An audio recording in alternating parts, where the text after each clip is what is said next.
Caríssimos, bem-vindos à segunda aula do curso A República de Platão.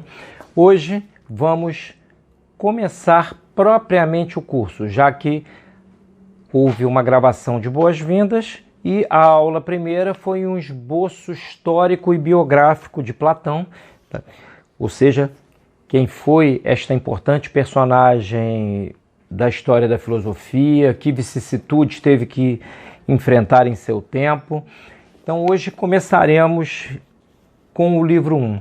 Antes eu vou ler um artigo do meu Cosmogonia da Desordem, intitulado Os Valores Orientadores da Polis. Este foi um artigo escrito no dia 4 de fevereiro de 2010, ou seja, há cerca de aproximadamente 11 anos.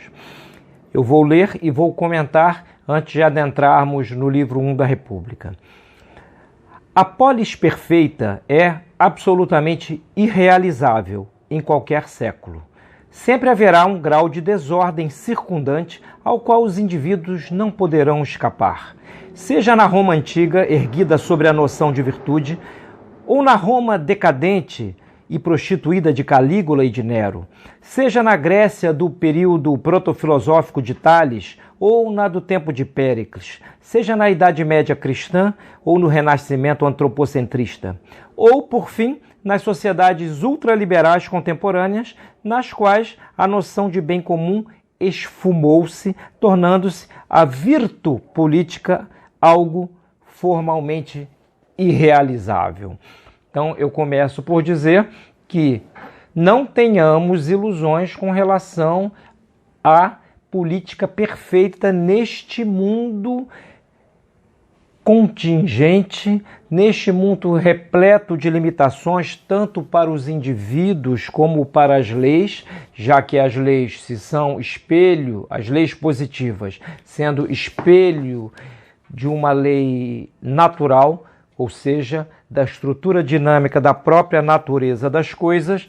No caso humano, dado o fato inequívoco de que a nossa inteligência não esgota o ser, uma polis perfeita é impossível na prática, mas não em teoria, como nós veremos aqui, já que é preciso formular um modelo sem o que as sociedades se destroem. Continuo eu.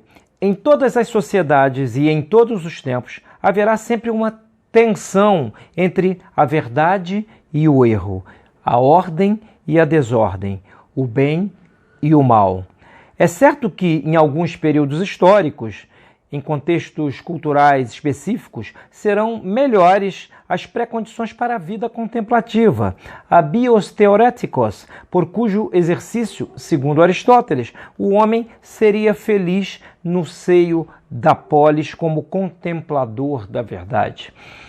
Ou seja, a vida contemplativa é para Aristóteles, a vida feliz nos limites da polis. Mas, mesmo nas ocasiões episódicas em que este horizonte favorável realiza-se, para muitas pessoas, o injusto infortúnio político é o destino inescapável. Os exemplos são incontáveis ao longo dos séculos. Não há cidade perfeita neste vale de lágrimas. Existe uma íntima imbricação entre o caráter de uma sociedade e o da maioria dos indivíduos que a compõem.